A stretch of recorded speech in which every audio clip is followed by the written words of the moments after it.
വിഷു എന്ന് പറയുമ്പോൾ മലയാളികൾക്ക് ഓണം മാതിരി തന്നെ പ്രാധാന്യം ഉണ്ട്. ഓണത്തെക്കുറിച്ച് ഞാൻ പറയാറുണ്ട്, ഇപ്പൊ വിഷുവിനെ കുറിച്ചാണ് പറയുന്നത്. ഈ വിഷുവിനെ കുറിച്ച് സംസാരിക്കുമ്പോഴും ആഘോഷിക്കുമ്പോഴും നമ്മൾ ആലോചിക്കേണ്ട ഒരു കാര്യമുണ്ട്. നമ്മുടെ ഇന്നത്തെ ജീവിതമായിട്ട് ബന്ധമില്ലാത്ത ഒരു കാര്യം വെറുതെ പറഞ്ഞതുകൊണ്ട് ഒരു പ്രയോജനവും ഇല്ല. കുറെ പടക്കം പൊട്ടിച്ചു, ചിലവൃത്തിയില് മാംസാഹാരം ഭക്ഷിക്കുന്ന സ്ഥലങ്ങളുണ്ട് കേരളത്തില്. രാവിലെ എണീറ്റ കണി വെച്ചു. ഇതൊക്കെ എന്തിന്? അതൊക്കെ ഒരു ആചാരം, എല്ലാരും ചെയ്യുന്നുണ്ട്. കുറച്ച് കൊന്നപ്പൂക്കള് കൊടുന്നിട്ട് കണി വെക്കും. അതിനൊന്നിനും എതിരായിട്ട് പറയല്ല. നമുക്ക് അതിൽ നിന്നൊരു കാര്യം പഠിക്കാനുണ്ടാകണം. ഏതിൽ നിന്നും ഇല്ലാതെ കൊന്നപ്പൂക്കൾ നമ്മൾ കൊടുന്നിട്ട് എന്താ കാര്യം? വെള്ളരിക്ക കണി വെച്ചിട്ട് എന്താ കാര്യം? വീട്ടിലൊരു വാൽക്കണ്ണാടിയുണ്ട്. എന്റെ കുട്ടിക്കാലം മുതൽക്ക് ഈ വാൽക്കണ്ണാടി ഓടിന്റെ വാൽക്കണ്ണാടി ആയതുകൊണ്ട് അതിന് വലിയ കളറൊന്നും ഉണ്ടാവില്ല. പക്ഷെ വിഷുവിന്റെ തലേ ദിവസം ഈ വാൽക്കണ്ണാടിയൊക്കെ ഒന്ന് കഴുകിയാലും കളറ് കിട്ടില്ല. ഇപ്പോഴത്തെ മാങ്കാവിലെ വീട്ടില് ഒരു വാൽക്കണ്ണാടി ഉണ്ട്. കഴിഞ്ഞ വിഷുവിന് ഞാൻ കണ്ടതാണ്. ഇനിയിപ്പോ ഈ വിഷുവിന് അത് എവിടെച്ചാ തെരഞ്ഞ് പിടിക്കും. വെള്ളരിക്ക, നല്ല വെള്ളരിക്ക എവിടെയാ കിട്ടുക അതൊക്കെ വാങ്ങും. ഈ പ്രതീകങ്ങളൊക്കെ പറഞ്ഞ എന്തിനാ? നമ്മുടെ ജീവിതത്തിൽ 100% അനുഷ്ഠിക്കാൻ വേണ്ടിയാണ്. എന്റെ ഒരു ഗുരുനാഥൻ പറഞ്ഞ വരിയാണ്, കുറച്ചെങ്കിലും ആശയം മനസ്സിലാക്കി അനുഷ്ഠിക്കാൻ, അല്ലെങ്കിൽ ഇതൊന്നും വേണ്ട. കുറച്ചെങ്കിലും. ഇപ്പൊ എത്ര കൊല്ലായി വെള്ളരിക്ക കണിവെക്കൽ തുടങ്ങിയിട്ട്? എത്ര വയസ്സായിച്ച അത്ര വേണം. അതിങ്ങനെ കൊല്ലം കണ്ടിട്ട് എന്താ കാര്യം? അത് കടയിൽ പോയി വാങ്ങുമ്പോഴേ വെള്ളരിക്ക നമ്മൾ കാണുന്നില്ലേ? വെള്ളരിക്ക നമ്മളുടെ ചുറ്റും കൃഷി ചെയ്യുന്ന പാടങ്ങളുണ്ട്. കുറെ ദൂരം ഏക്കർ കണക്കില് വെള്ളരിക്ക നടും. വെള്ളരിക്ക പട്ടണം എന്നാണ് പറയുന്നത്. ഗ്രാമല്ല അത്, പട്ടണം. ആർക്ക് വേണമെങ്കിൽ വെള്ളരിക്ക പൊട്ടിക്കാം. വെള്ളരിക്കയ്ക്ക് മാത്രമുള്ളൊരു പ്രത്യേകത ആണ്. ഞാൻ കുട്ടിക്കാലത്ത് സ്കൂളിൽ പോകുമ്പോൾ ഭാരതപ്പുഴ തീരത്ത് വെള്ളരിക്ക പാടുണ്ടാവും. എന്ത് ധൈര്യത്തിലാണ് അറിയോ ഉടമസ്ഥ നോക്കി വെക്കുമ്പോ പോയി പൊട്ടിക്കുക വെള്ളരിക്ക. അതിന്റെ ഉടമസ്ഥനപ്പുറത്തേക്ക് ചീത്ത അറിയില്ല കുട്ടികളെ. അതിൽ നിന്നാണ് ഒരു പ്രയോഗം വന്നത്. ഇതെന്താ വെള്ളരിക്ക പട്ടണമാണോ? ഈ പ്രയോഗത്തിന്റെ അർത്ഥമെങ്കിലും മനസ്സിലാക്കണ്ടേ, പറയണാണെങ്കിലും. വെള്ളരിക്കയുടെ ഒറ്റ പ്രത്യേകതയാണ്, മൂത്ത് പഴുത്തു കഴിഞ്ഞാൽ അതിന്റെ പ്രധാന വള്ളിയിൽ നിന്നും വേർപെടും.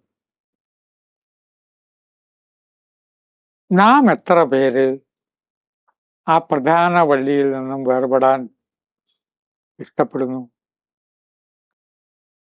റിട്ടയർ ചെയ്യാൻ ഇഷ്ടമായിരുന്നോ? പറ്റുമെങ്കിൽ ഒരു 5 കൊല്ലം കൂടി കൂട്ടിക്കിട്ടാനുള്ള എല്ലാ ശ്രമവും നടത്തിയിട്ടില്ലേ?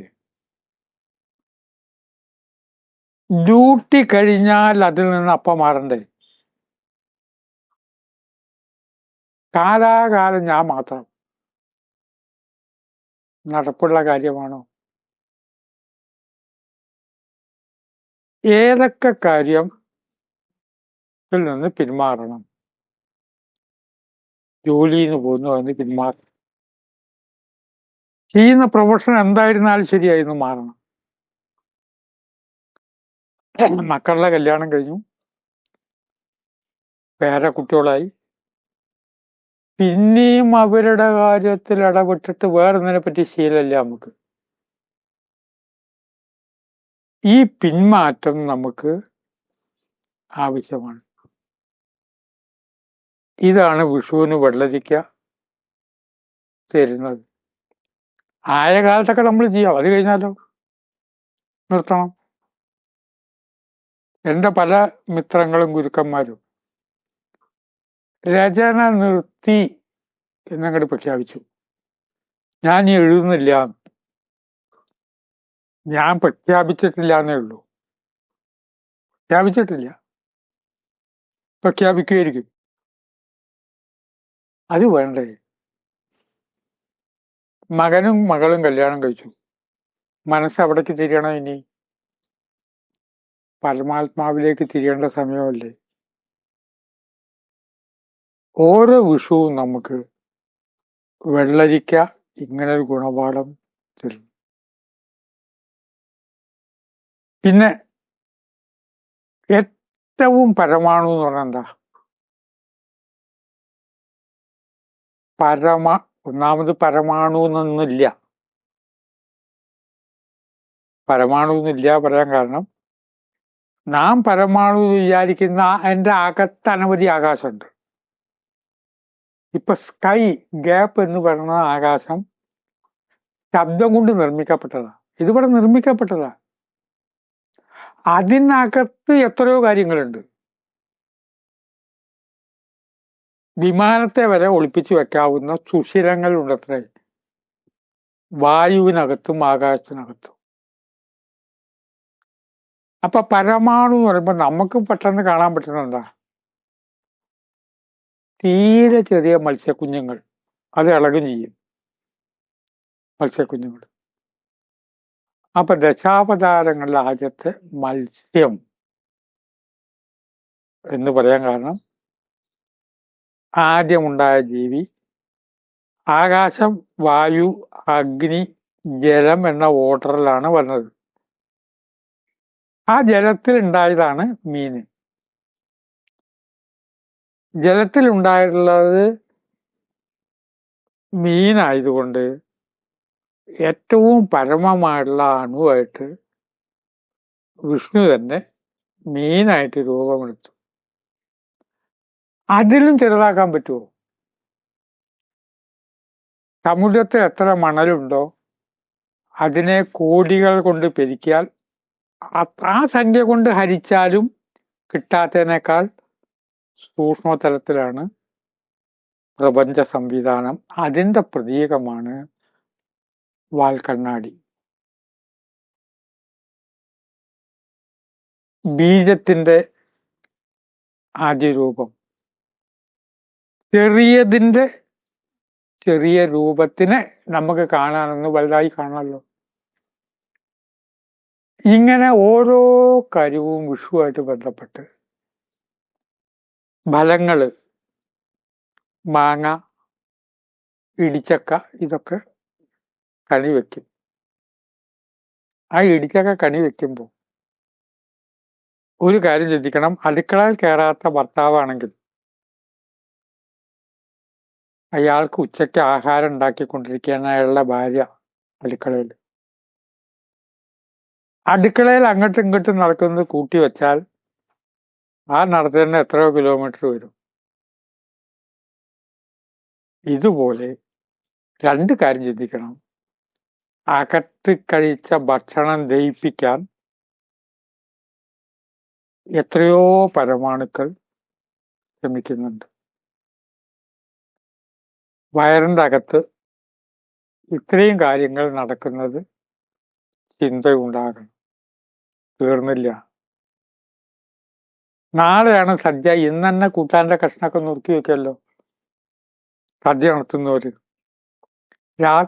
രാത്രി ഉറക്കൊഴിച്ചിരുന്നിട്ട് അവർ അവിയലും ഓലനും ഒക്കെ ഉണ്ടാക്കും. ഇതുപോലെ അകത്തെ ഈ പ്രക്രിയ നടക്കുമ്പോൾ പുറമെ നാളെ നമുക്ക് ഭക്ഷിക്കാനുള്ള ആഹാരം ഉണ്ടാക്കുകയാണ് ഇവിടുത്തെ ചെടികളും വൃക്ഷങ്ങളും. ആ ചിന്ത എത്ര പേർക്കുണ്ട്? ഒരു മാവ് കാണുമ്പോൾ 100 കണക്കിൽ മാങ്ങ, കിളികള് മുതൽക്ക് എല്ലാവർക്കും ഭക്ഷിക്കാവുന്ന രീതിയിൽ മാങ്ങ, കണ്ണിമാങ്ങ മുതൽക്ക് നമുക്ക് ഭക്ഷിക്കാം, പഴുത്ത മാങ്ങ മനുഷ്യന് ഭക്ഷിക്കാം. ഇതൊക്കെ നമുക്ക് തരുന്ന പ്രിപ്പയർ ചെയ്യാണ്, പാചകക്കാരാ. പ്ലാവ് അവിടെ നിന്ന് പാചകം നടത്തുകയാണ്. അടുത്ത മാസം നമുക്ക് തിന്നാനുള്ള പഴച്ചക്ക അതുമ്മിൽ ഉണ്ടാവണ്ടേ? അടുത്ത മാസത്തേക്ക് അത് പഴുക്കുക. ചില പ്രത്യേക മാസങ്ങളിൽ പഴച്ചക്ക പഴുക്കുമ്പോൾ അതിനായിട്ട് ആ പഴച്ചക്ക തിന്നാനായിട്ട് ഒരുങ്ങി പോകുന്ന കുരങ്ങന്മാരുണ്ട്. പതിവായിട്ട് കാണുന്നതിൽ ആ കുരങ്ങന്മാരെ കാണില്ല. കുരങ്ങന്മാർ പഴച്ചക്ക തിന്നാൻ പോകും. അവരോട് ആര് പറഞ്ഞു അമ്മ അവളെ പഴച്ചക്ക കരുതിയിട്ടുണ്ടെന്ന്? അകത്ത് പാചകക്കാർ കഴിച്ച ഭക്ഷ്യവസ്തുക്കളെ ദഹിപ്പിക്കുന്നു അകത്ത്. പുറത്ത് സകല ചരാചരങ്ങളും നമുക്ക് വേണ്ടി വരാനിരിക്കുന്ന ആഹാരം ഉണ്ടാക്കിക്കൊണ്ടിരിക്കുന്നു. അപ്പൊ ചക്കയും മാങ്ങയും കണി കാണുമ്പോൾ ഈ വിചാരം നമുക്കുണ്ടാകണ്ടേ? വാൽക്കണ്ണാടി കാണുന്ന നിമിഷത്തിൽ ചില രാഷ്ട്രീയ കക്ഷിയുടെ കൊടി കാണുമ്പോൾ നമുക്ക് ഏതൊക്കെ ചിന്ത വരും?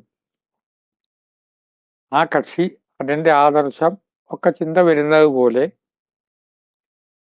ഈ വാൽക്കണ്ണാടി കാണുമ്പോഴും ഈ വെള്ളരിക്ക കാണുമ്പോഴും നമുക്ക് ചിന്ത ഉണ്ടാകണ്ടേ? പടക്കം പൊട്ടിക്കലും മുതൽക്ക് ഓരോരോ കാര്യം. വിഷുക്കൈ നേട്ടം. ആ വിഷുക്കൈ നേട്ടം കൊടുക്കുമ്പോൾ ഒരു കാര്യം വ്യക്തമാവും, കൊടുക്കുന്ന ആൾക്കാണ് കൂടുതൽ സന്തോഷം, വാങ്ങുന്ന ആൾക്കാണ്. വാങ്ങുന്ന ആൾക്ക് സന്തോഷമില്ല. സന്തോഷമുണ്ട്, കുറവാണ്. കൊടുക്കുന്ന ആള് കാശ് കടം വാങ്ങിയിട്ടൊക്കെ ആയിരിക്കും കൊടുക്കുക, അത് നോക്കേണ്ട കാര്യമില്ല. കൊടുക്കുമ്പോഴാണ് സന്ദേശം.